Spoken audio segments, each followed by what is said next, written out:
We talk about class and skill-based systems on today's episode of our podcast. So, what class are you, Charles? What would you say? Class of 2001. Okay, I was definitely asking like Oh, fantasy adventure. Welcome to the What is Tabletop podcast. My name's Frank. I am your one of your hosts, and I know what the prompts are. And this is Charles. Everything's new to me. I don't know. How did I get here? Am I in my own house? What is this place? What? Walls? Beige? Not even beige. Where do these children come from? I don't know. I can't. Well, if I have to give you the birds and the bees talk, we have a problem.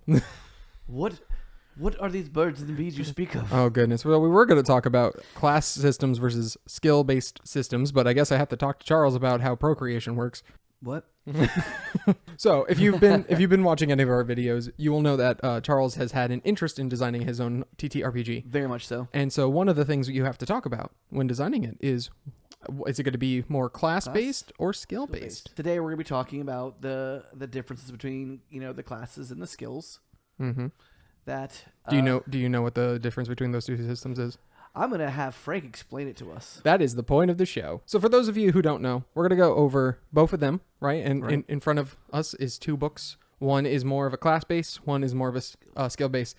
I am fully aware you can have classes in a skill-based system and you can have skills in a class-based system. We're not saying the two are mutually exclusive. What we're saying is an RPG tends to favor one over the other. And so we're just going to be talking about what the strengths of one of the systems is and the weakness of one of the systems, and then we'll go into the other one. And then maybe Charles will have to make a choice on which lives and which dies. A Charles choice, if you will.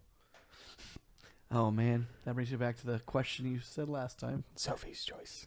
She never made the choice, by the way. That was a terrible movie. They never even said what the choice was. So anyway, Charles, which one do you want to talk about first? Class or skill-based systems? Let's talk about class. So class-based systems are, honestly, I think an easier way to think about it is more like level-based systems. Are the very traditional, like most people's first introduction to TTRPGs. Mm-hmm. This is if you've played any RPG in like a video game, this is the structure you're used to. You start off at like one specific level, you're in like a niche class of some kind, mm-hmm. and then you stick with that class, leveling up as the adventure goes on until you've reached max level and have made as strong of a character as you can. And then you do it all over again, probably with a different class, stuff like that. So you had asked me what my class was earlier. I like the stealthy, charismatic characters. So like if I can sneak, great. So I like rogues, but I also like charismatic characters like bards and things like that. Some of the nice things about level and class-based systems is the fact that if you're brand new to this thing, it's very easy to just be like, oh, I like hitting things hard. I will be a fighter. Or, man, I really want to cast spells. And you're a wizard, right? You just are able to gravitate towards one particular thing. Or very maybe easily. you really like Limp Bizkit and you want to break stuff. Yeah, and then you're a bard. I was going to go with barbarian, but sure. No, you're also a bard. Okay. You have to keep rolling, you know what I'm saying? Roll. I'm sorry. I don't want to get it. Now, just because we're loving Limp Bizkit doesn't mean... I never thought that Limp Bizkit would ever make an appearance in our video, but here we are. Fred Durst isn't here. What are you talking about? Okay, verbal cameo. Sure. A reference, sir. That's the word you were looking for, was a reference. I used to teach English, guys, just so you know. So some of the pros of this system, right? Obviously, you get to pick that like thing. It's very easy to explain. Here's what each class is. And then someone just picks it, and then they've made a character alongside what the class is. Mm-hmm. It's also easy to know what's coming up, mm-hmm. like what your progression looks like, because you know what you're getting at levels 2, 3, 4, 5, and so on. Yeah. If there's choices to be made, they're not usually that big of a choice. Yeah. It's usually just, are you going to be the hitty person, the stabby person, or the spelly person? You know, like, what is the like thing you're going to be doing? It simplifies your decision-making process. Mm-hmm. It's not, so if you're going to go with like, a bard type character, there's only going to be certain things you could go into because that is what you have access to, that, within that class, right. Or if you're going to go in for a wizard, and you kind of know what you can pick and choose from at that point. So you have time to think about it. You're mm-hmm. like, and lots of times especially if you've played TTRPGs, you're probably already thinking about like, oh, when I get to this level, I'm definitely taking this. Right. That's the nice thing, is the advancement of it, the looking forward. Yeah. And leveling up is just fun. Oh, for sure. It's just a fun system to do. It is a fun system. I think everyone enjoys it. I mean, we've probably all been there in a class-based system where your players are just like, it's been so long, when can we level up? And you're like, I don't know yet. I guess I have to give you more XP. I don't know. But It's because they enjoy leveling up. It's a fun thing to do. Everyone enjoys making the numbers go bigger.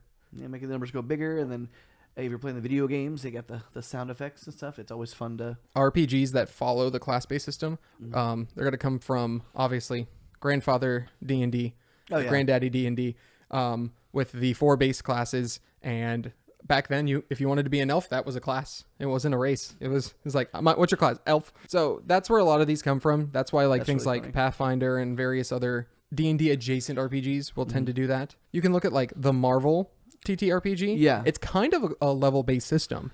Like yes, you're making skill trees, and stuff like that, but you're still trying to stay within each class to some extent, right? Because it's really synergistic if you just stay as a sorcerer or stay as a spider person.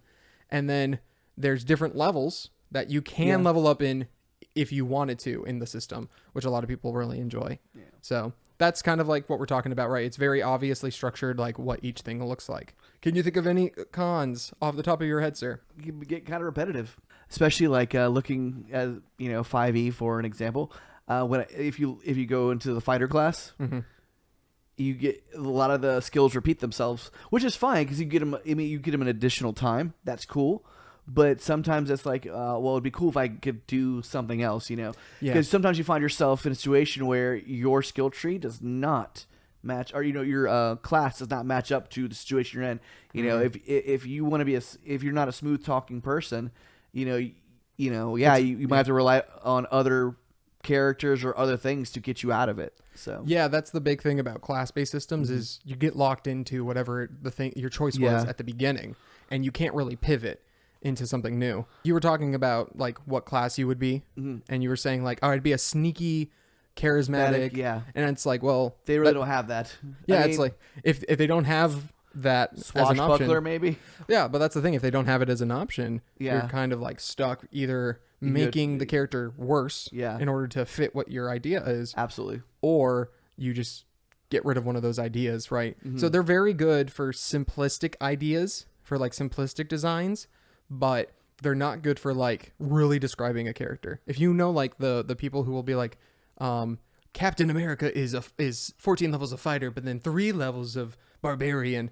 It kind of proves the point that like some of our favorite fictional characters don't line up with the stereotypes that are the classes. Yeah, and I think that's what initially, when you have these classes, especially like original Dungeons and Dragons when it came out, the thought process was like these are the stereotypes, these are the archetypes that people are going to want to play as. This is only these people can do these things. And it does force your hand a little bit. So and it does make certain decision making, like your decision making paradigm, a little more severe. Like hey, well, you know what? Your character can't do this, so you're just out of luck. Another big issue with it is encounter design.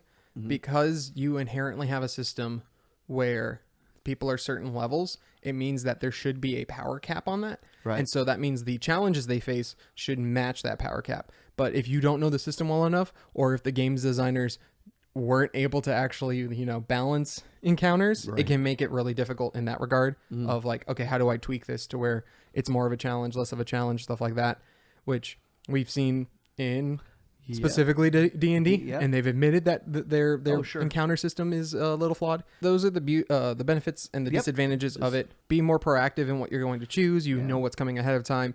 If you like have a specific niche you want to fill, right, you can fill those. Those classes are very obvious with what they want to do. Correct. The downside being they're hard to customize after the fact. It's not really good flexible character management. Encountering can be hard. Another thing, right? New person comes into a party. Are they the same level as everybody? Are they not? Yeah. You have to start factoring those parts in for sure. There are some great things about having, a class system, but there are also some things where it's like you wish there's not as much flexibility, I guess is what we'd say. So yeah, and that brings us to skill-based systems where there's so much flexibility, they might as well all be acrobats. Correct. So a skill-based system is mostly skills, right? Yeah. The best example of this is Call of Cthulhu, but you can have various other RPGs. Traveler is a skill-based system, stuff like that, where the idea is you create a character and then you determine what they're good at, and then the skills represent that.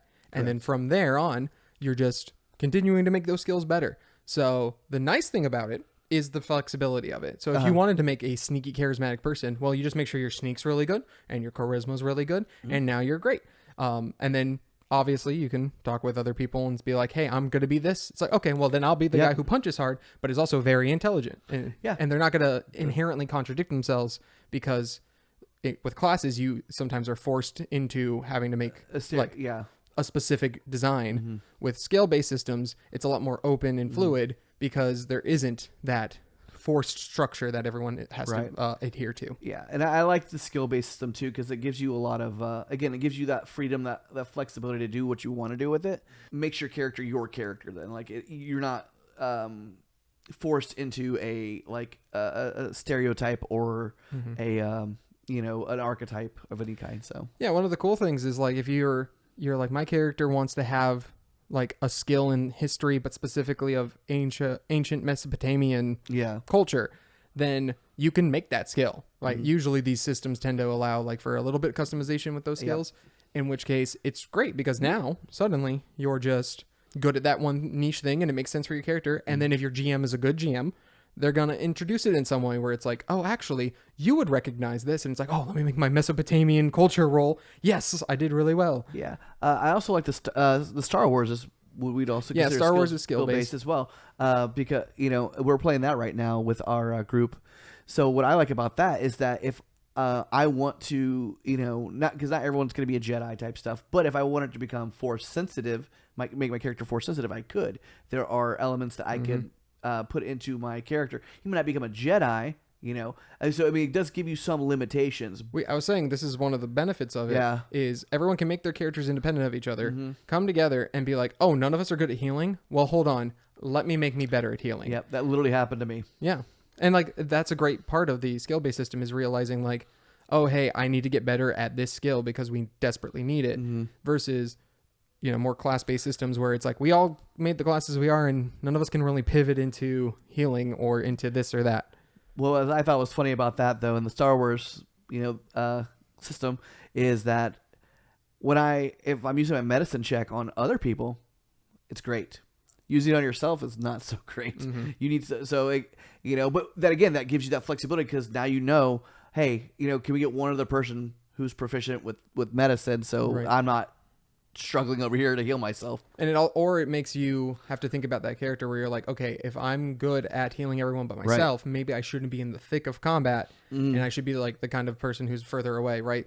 But you're able to change the character and redirect. I've had enough campaigns to know you have people who pick a class and they play it, and then they realize the class doesn't do what they want the character to do. So then you either have to come up with a story reason why they're changing a class, why a new character is being introduced. Correct. All of these things. With skills, it's just change the skills around. It's a lot easier. It's like, oh, we encountered this problem, so like during our downtime, someone got better at, like I studied medicine or something, or like basic first aid type stuff. So yeah, it's a lot easier to fit in thematically and story and narratively than it is if you had to do it with a class system. I would have to say Call of Cthulhu does the best version of this, because what happens is every time you use a skill in Call of Cthulhu, you put a little mark by it. Then at the end, you roll for each of your skills. If you roll above it, because it's a D100 system. So if I have a 63 in medicine, and then I used medicine to heal somebody, I can then roll. If I get higher than a 63, I increase my medicine. So now I'm even better. Oh, wow. That's cool. Yeah. And so the idea is you can... I've not played this game. So that's, Call of Cthulhu is super good. Definitely on our list of things to do. Yeah. So, and it makes sense too, right? The more you do something, the better you get at it. Yeah, and absolutely. It's also got a really good baked in thing where it's like the only way to get phenomenal at it is to, just have these niche things come up, right? It's the more you learn something, the harder it is to get better at it, which just makes sense to me. Now, unfortunately, there are downsides to a skill-based system. Right. Newer people, especially people coming from a class-based system or people who have never played before, it's going to be harder to make characters. Yeah. We found that in the Star Wars campaign. Luckily, Star Wars does have classes, but honestly, it's more just skill trees that you're... Yeah, it's like careers. Yeah. Well, yeah, that's what they call it. But it is classes, technically. Yeah. But, yeah, you're right. But it's really just, what abilities do I get? Because the skills are more important because you're constantly using the skills. Correct. Right? But what's nice is the skill trees complement the skills in Star Wars, where we have a pilot and he can fly anything. And but then he has abilities that make it easier to fly. If you're coming from a class-based system and you've are like, oh, here's just all the skills you could have. And it's like, I don't know what's important and what's not. And it can get a little hard to figure that out. Like, what are you supposed to be doing? What exactly? How do you create a character? How do I make one that's like good at something? Because I played Call of Cthulhu with our friend Jeffrey running it. And most of the other people were like, I didn't know how to make a good character.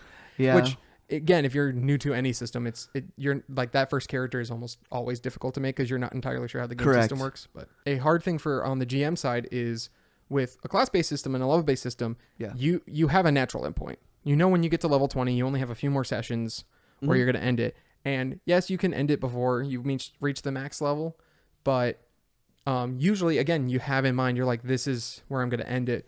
With skill-based systems, leveling up is more just getting better at the skills. And so you have to now come up with a better end point than just, oh, we're reaching the end of the level progression. Yeah. If you're not used to good narrative design, it can be tough to be like, when does this end? The party just wants to keep playing these characters, but like the narrative is supposed to end and maybe they want to keep maxing it out. And so like that can get a little awkward. If you're not used to being like, hey guys, we're going to have a narrative, focused thing. The second the narrative's done, we're going to say goodbye to these characters. Some people might not necessarily be a fan of that. But yeah, no, I agree. It's one of those things where you kind of have to make a decision, like where do I stop? But keeping all of these in mind. Right. You have the class level-based systems. You have skill-based system. Charles, you have an idea for RPG. Yeah. What are you kind of leaning towards at this moment in regards? I think skills still gives the best flexibility, especially with what I plan on doing with my game is going to be more, again, narrative-focused, narrative-driven. And you and I have talked about this, like the way the game's kind of set up is it may be good for just a couple of sessions. It may not be something you'd have a whole campaign with. I haven't figured that part out yet, but I think skills would be a good way to do things. You kind of pick and choose, like you get to develop your character, and with my game, depending on what the game master is running, like what the story, the background is, it, once you know that, it kind of gives you an idea of where to go with your character at least. So. Yeah, Charles wants to make like a generic system that could be used for a few different things. And you'll actually notice that a lot of the more generic-based systems tend to be more on the skill side rather than on the level progression side, which isn't a bad thing. Yeah. It makes sense, right? If classes are meant to fill archetypes, but you're doing a generic focused thing, it's kind of hard to have archetypes that are in a level-based progression. Correct. Yeah, in my mind...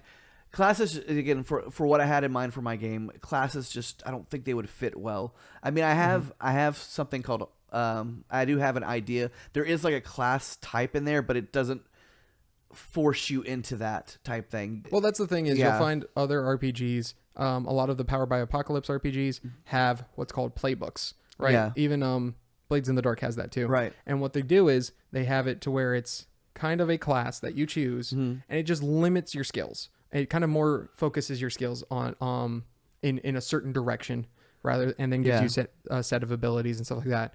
So there's nothing wrong with having classes in a skill-based system. Yeah. But the point is still the skills, not necessarily the level progression. You're not really leveling up in the sense of like a Dungeons and Dragons or a Pathfinder does. Yeah, that makes sense. And again, like I said, I'm still a long way away from even play testing this thing. But the more I think about it, I think skills is the way to go for. Again, if some of you guys out there are creating your own, maybe you have a system in place, or maybe you're creating your own game. Again, we'd love to hear about it. Please let us know in the comments, and if it's something you want us to check out, let us know. Well, you know, that's something we could possibly do.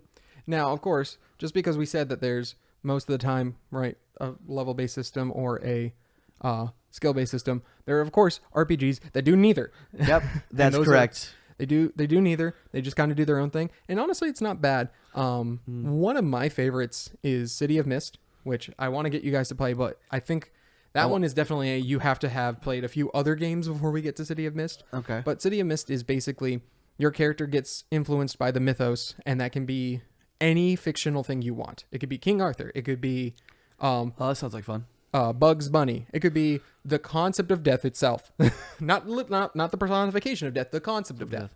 And because it's so free form, because it's literally just like, here's whatever you could be, you have to come up with the skills yourself. You have to come up with what the mythos is, the name of it. And so it's class based in some ways But because you're like, but you're creating your own class. but you're creating your own class, Interesting. and then on top of that, you're creating skills to go with that You're class. doing, yeah. Oh wow. Yeah. That's fascinating. Yeah, it's actually really interesting because all you're doing is saying, very similar to like how Daggerheart has this experience thing. Yeah. You're creating what they call tags, and so if my tag is like, "What's up, Doc?" because I'm Bugs Bunny. But yeah. And it's like, oh man, this guy's bleeding up. Don't worry, I'm going to use my tag, "What's up, Doc?" to help him out. And it's like, how are you doing that? It's like, well, maybe I'm a doctor. I don't know. Like stuff like that. Yeah. But you also have like your non-mythos side as well. Mm-hmm. And so it's a constant like tug of war between your like normal humanity and the mythos side trying to take over. Interesting. Yeah. And so like you could be a doctor who has the spirit of Bugs Bunny in him. So he's using his "What's up, Doc" ability plus his doctorate in medicine. And now it's a +2 to this medicine roll that you're going to make. Very cool. There's a lot of different things you can do. You don't have to be forced into these. Looking into a bunch of different RPGs is always great. You will find that the thing you thought you were unique at, probably someone else has already done it. Yeah. And that's okay. Take what they've learned because they've probably gone through playtesting and they've gone through the rigorous difficulties that is figuring out how it works. Take that and then see if you can modify and tweak it into something else. I think we kind of covered everything. If you guys have questions, please let us know in the comments. Again, we're loving seeing you guys leave us comments. Again, we love interacting with them as best we can. But yeah, no, I think we kind of covered the gist of it. And if you think we missed something, let us know. I'm sure some of you will. Or don't let us know, in which case we'll be sad and stuck here for all eternity. Frank needs money. I need money. It'd be nice. Anyway, stay witty. Stay witty, guys. So what class are you going to be? You didn't answer my question. I did answer it. No. Wait. Say a class.